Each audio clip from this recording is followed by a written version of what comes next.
Hello and welcome to the image acquisition on Inspector83x video in the Signova series. In this tutorial I will show you how to set up the camera to acquire high quality images in just a few steps.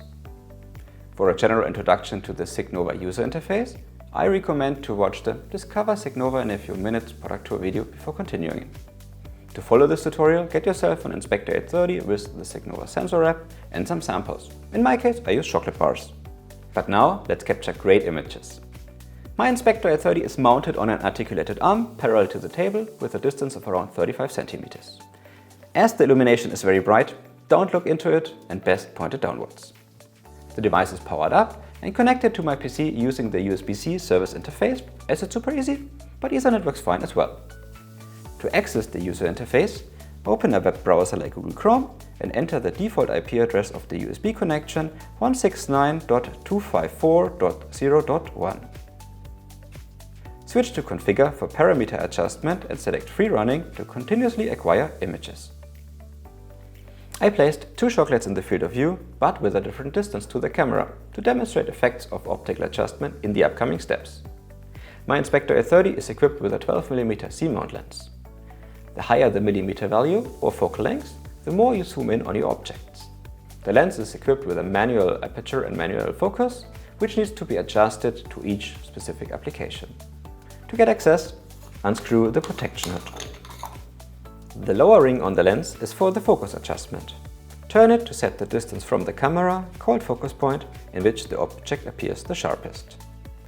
The upper ring is for the aperture adjustment.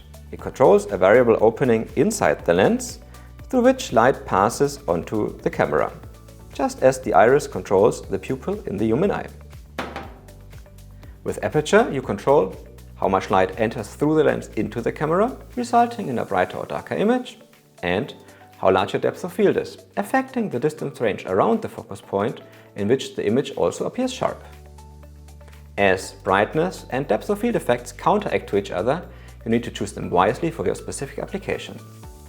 On the lens, aperture numbers or f-stops are printed on, where small numbers represent much light but a shallow depth of field, and large numbers represent less light but a larger depth of field. To capture a well-exposed image, so not too bright or too dark, the time how long the image sensor inside the camera captures light needs to be set according to the chosen aperture. This is adjusted by the exposure time parameter, to which we'll come in a minute. In industrial machine vision applications, choose the aperture number just large enough that all relevant areas of your part appear sharp, but keep it as small as possible to avoid motion blur caused by high exposure times on moving objects.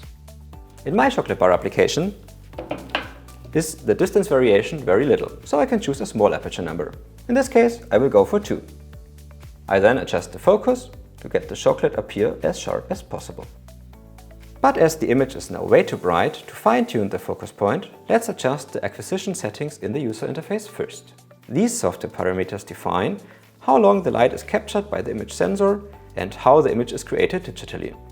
To do so, select Acquisition on the left and click Run Autosetup on the right to let the camera figure out the best image settings.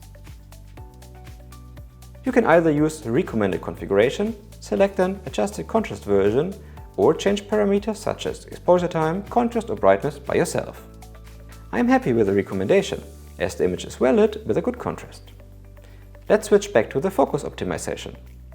As it is hard to see if the focus is set perfectly, I recommend to zoom in on the image by rotating the mouse wheel or using the scroll gesture on the touchpad.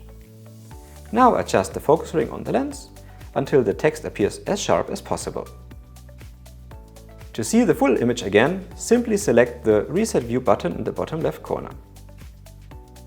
Now move the chocolate around and place other samples below the camera to verify that the image looks great for them as well.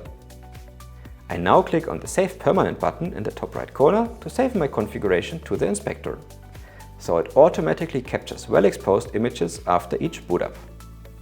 With a great image set, it's now time to start inspecting our chocolate bar.